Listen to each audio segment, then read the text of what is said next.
Hi, I'm Lou Posada, and I've worked with Maryanne Sinclair on a purchase of a short-term rental here in town in Savannah.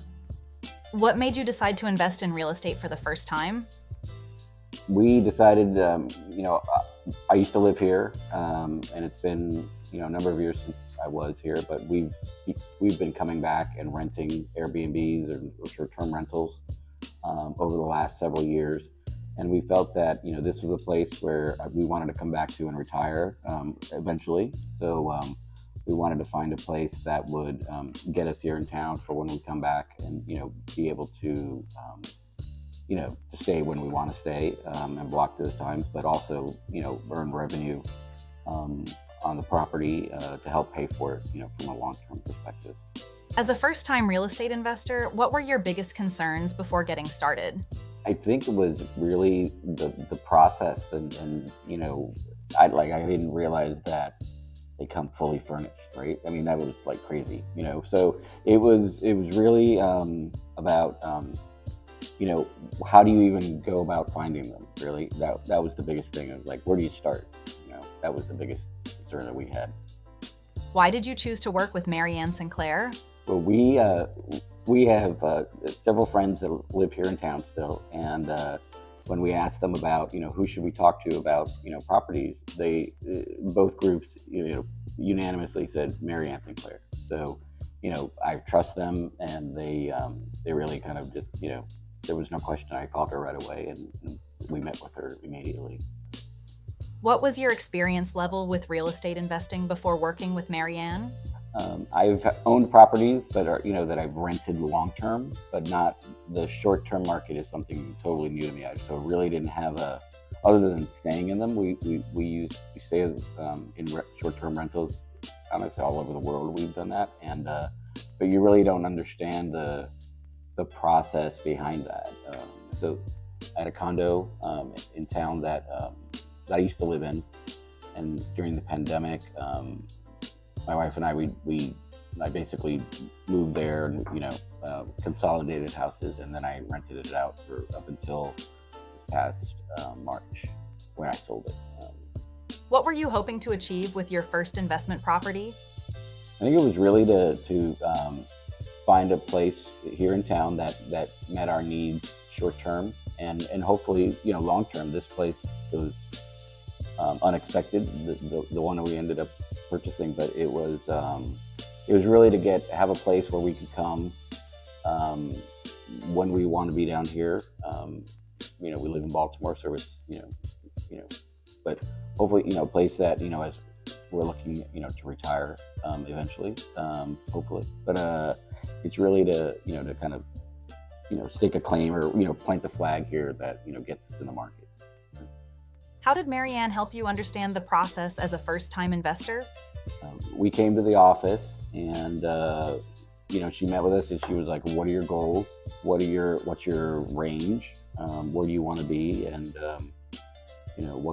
what are your what are the what things check the boxes?" And she was able to pull information up on what the short-term rentals are in the market, and where they are, and what the price points were, and everything. And we went and met with or saw, I think, three or four places, and and then there was a couple places that after we had left, she sent me information, and then this one, I hadn't even, neither of us saw it in person, um, even after like we'd already put the offer in. So it was really, she was sending a lot of information. We're on the over on Price Street, Price downtown, in the historic district, Price, and around East Perry Lane in that area. It's a great place, 1854 row house. It's fantastic, and actually it's bigger than what we had been looking at. But there's a lot of reasons it worked out financially, which was great. Can you walk us through the first property you made an offer on? We made an offer on a place that, and honestly, I think we took too long. We went in full price, and they said no because they had taken it off the market. They were taking the same day actually that we submitted it. They took it off the market because I guess they were whoever they were working with. The agents they were just tired of having it listed because while they had it listed, they weren't renting it. So they St. Patrick's Day was coming up, so some of the big, the big season was coming up, and they didn't want to lose money on it, I think. So we even offered to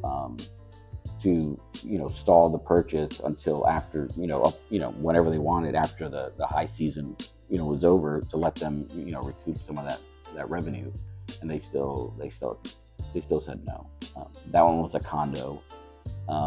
So there was a lot of things, condo fees and HOAs and all that stuff that was associated with that. And it was across from like the Owens Thomas house, which was a great spot, but it fell through, unfortunately. What happened when that deal didn't go through? Well, we looked at it. We looked at a few more, and one came up. Actually, Maryanne told us that there was more that would come up after the Super Bowl, weirdly enough, and sure enough, the one came up, and we made an offer. I think it was one. I don't remember if we had seen it or not, but anyway, we made an offer, and it was low. The way they had it listed was low, and they were basically trying to drive the price up, like create a bidding war. So they were taking offers up until that Monday at 5 p.m. and they were going to make a decision based on that. So we made a great offer, and we even actually went above asking quite a bit, and then we even had a like something in there that we would raise up like at increments of, I forget what it was, several $1,000s per, above whatever the highest number was, and they still didn't take it. So we lost that. That was the second one we lost. At that point, how were you feeling about continuing the process?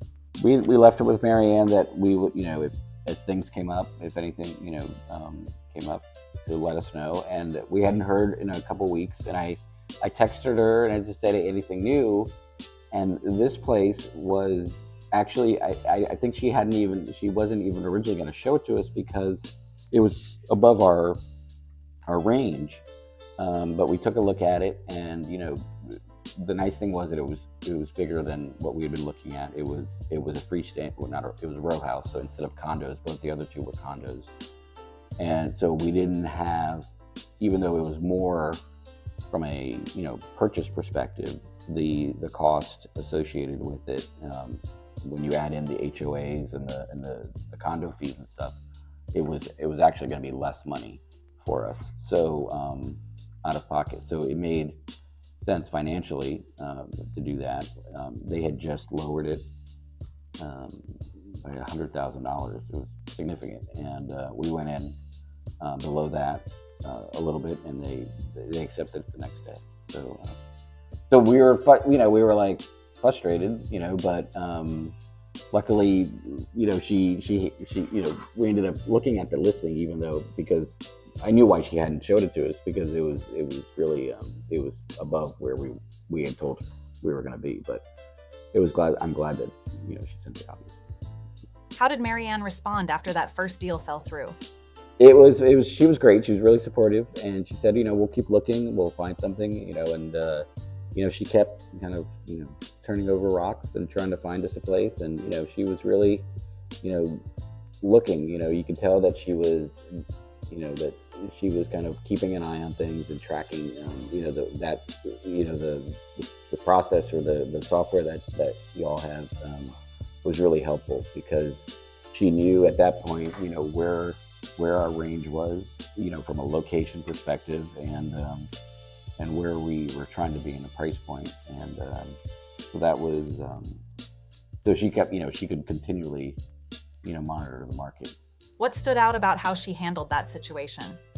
I think she was very collaborative. There was no like dumb question. She was very patient, and she knew, like, I'm an architect, so she knew I was looking for something that had a certain aesthetic. So it was I'm high maintenance, so it's, she was great, and she was really, it's funny that, I think that, as, talking to her, it was great to, we realized that we were probably, over the years, we've probably been at parties together, and, known each other, but like, we've had this, since we moved away, but like the connections that I have here are some of her connections, and that helped with, having people, be able to go, and like, some of my friends are contractors and architects here in town, and, they were able to go take a look at things, for me, and, put eyes on it when we weren't here. So, but her knowing them, and, being able to facilitate that was really fantastic. Can you tell us about the opportunity she found for you next? I guess is like I said, it kind of fell into our lap. It was not. It was because it was more. The cost of the property was more. We looked at it as a, because it was freestanding. It was a row house as opposed to a condo, um, and it was larger than the other ones, and it had potential for, to do certain things to upgrade it. It had some good bones and stuff, and it came fully furnished. Basically, so it was, the property owners were an older couple. I think they were really, anxious to sell the property. So it went really quick. The offer, and then the inspections and everything. It really, it moved really fast, which was great.